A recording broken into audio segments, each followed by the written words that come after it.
Bonjour à tous, on se retrouve pour une nouvelle position. Ici nous sommes dans une position de finale, une étude. Voilà, de temps en temps une petite étude, ça fait du bien, hein. J'aime beaucoup ça, une fois de temps en temps. Et c'est intéressant pour travailler un peu l'imagination. Évidemment, ce genre de situation n'arrivera pas en partie, mais il suffit qu'il y ait un schéma qui ressemble et du coup, on peut essayer de le créer, en fait, hein. Et là, ça va être une forteresse. On a déjà vu un peu les idées, hein, de cette forteresse. Les forteresses qui arrivent évidemment qu'en finale.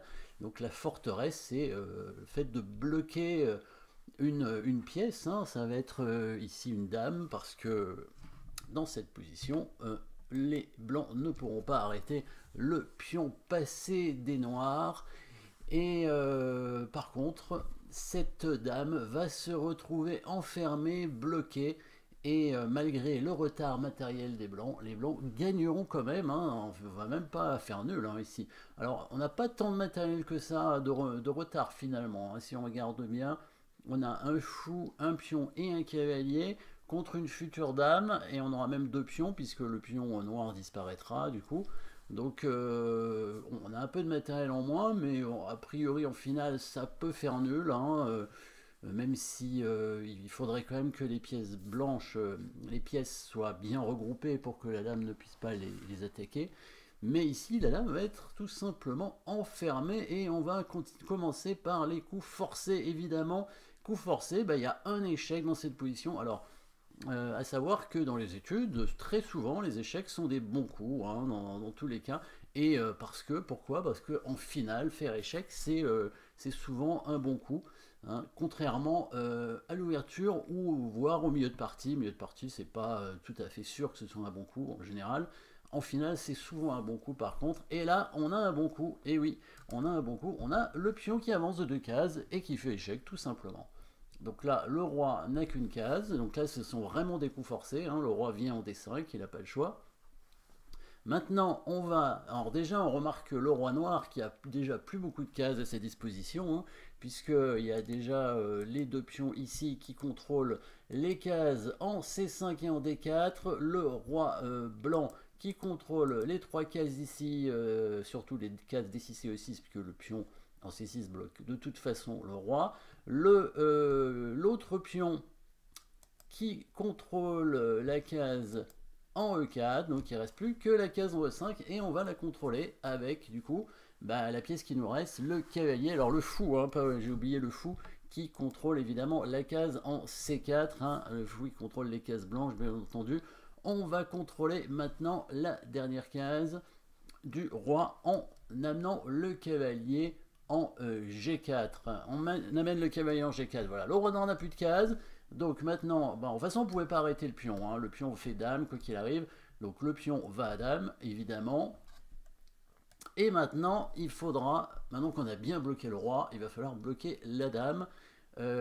Sachant qu'on ne peut pas vraiment menacer mat, hein, puisque on pourrait menacer mat, mais ce ne serait pas une bonne idée, évidemment. Ce serait mettre le fou en D1 pour faire fou B3 mat, mais évidemment, il y a la possibilité. Alors la dame va pas prendre le fou, mais le roi va s'éloigner, hein, va s'enfuir en C4, hein. Si on met le fou en D1, le roi noir va venir en C4 et ensuite va pouvoir prendre le pion, par exemple ici. Et là, les noirs vont pas être dans une forteresse, c'est sûr, hein. Voilà, par contre, mais il fallait pas prendre le fou avec la dame, parce qu'il y avait la fourchette, vous l'aviez vu, hein, avec le cavalier qui arrive ici, et c'est là-dessus qu'on va jouer, évidemment. La dame noire ici, il n'y a pas tant de cases que ça. Si on regarde bien, sur la diagonale, c'est pas possible, elle peut pas jouer, tout est contrôlé. Elle peut pas prendre le pion non plus, le cavalier contrôle, elle peut pas aller en G3, voilà, tout est contrôlé à ce niveau-là. Voilà, toutes les cases, la case en G2 est pas possible à cause de la fameuse fourchette. En fait, il reste que les cases de la première rangée ici qui sont disponibles, et on va tout simplement les bloquer. Vous avez probablement vu déjà le bon coup, Hein, c'est pas fou D1, puisque on a eu que le roi pouvait s'enfuir, mais on va évidemment bloquer la dame sur la première rangée avec le fou en jouant sur la fourchette du cavalier, tout en conservant évidemment la première rangée, oui, la case plutôt du fou en C4, en mettant donc le fou en F1. Voilà, la dame ne peut pas prendre le fou à cause de la fourchette ici du cavalier. Le roi noir ne peut pas bouger, la dame blanche n'a plus qu'une case, c'est la case en H1. Après, les pions peuvent avancer, enfin il y a un pion qui peut avancer, c'est tout, mais c'est probablement ce que les noirs devront faire, c'est-à-dire avancer le pion C6 en C5 pour essayer de dégager un peu d'espace, évidemment, puisque en prenant ici, si jamais les blancs sont obligés de reprendre avec ce pion en C3, la case D4 se libérerait, mais évidemment, les blancs ont la possibilité d'amener un pion de rechange sur la case en B4, vous avez trouvé le bon coup, évidemment, on joue tout simplement le coup A3, voilà. Comme ça, on conserve le blocage des cases et la forteresse n'est pas cassée. Il prend le pion, on reprend avec le pion A. Voilà, les pions contrôlent toujours les cases ici en D4 et en C5. Le roi blanc qui contrôle ces trois cases-là, comme on a dit tout à l'heure. L'autre pion qui contrôle la case en E4. Le fou qui contrôle la case en C4. Le cavalier qui contrôle la case en F5. Le roi ne peut pas bouger.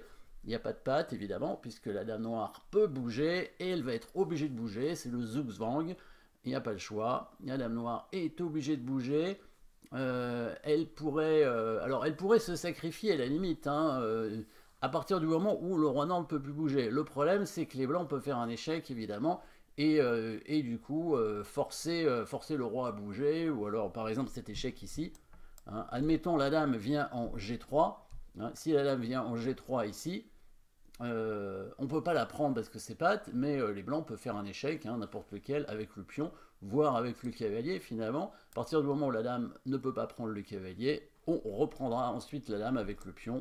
Puis là, on va gagner assez facilement ensuite, hein, puisqu'il n'y aura plus de patte. La seule case pour la dame, on a compris, c'est la case en H1. Évidemment, s'il prend le fou, toujours la fourchette, et là, les blancs auront trop de matériel en plus.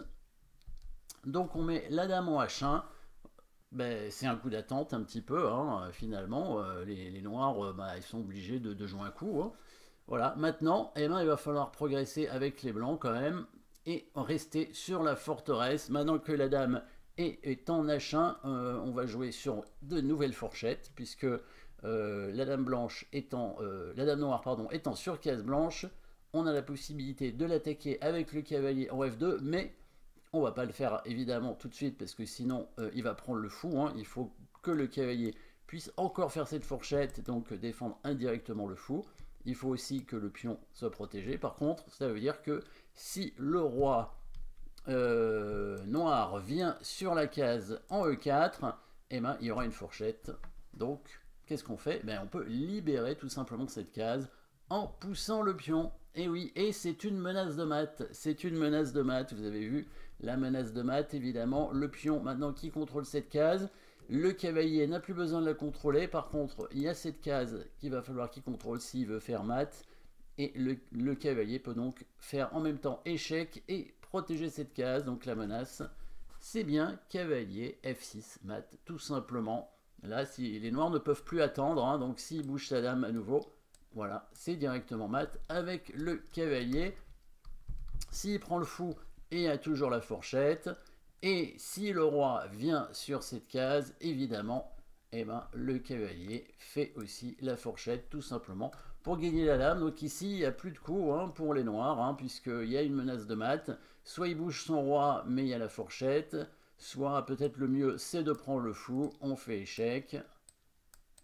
Et le cavalier prend la dame. Et puis, on va gagner assez facilement avec les blancs. Il y a trop de pion d'avance et il y a même un cavalier bien sûr, mais voilà, on va faire une dame. Hein. Il y a ce pion qui va avancer, ça va forcer le roi noir évidemment à aller l'arrêter et après le roi blanc va tout simplement prendre les autres pions et ensuite il y aura une ou deux dames si on veut avec les blancs, hein, comme on veut, pas besoin de deux, mais bon, on peut en faire deux si on veut. Voilà, petite forteresse ici avec le coup de... Les petits coups de cavalier de fou, hein, là, c'est fou et cavalier qui peuvent quand même, si les pièces sont bien placées, contrôler évidemment énormément de cases en finale et donc créer une forteresse sur une dame. Merci d'avoir suivi cette petite position. N'oubliez pas de vous abonner et à très bientôt.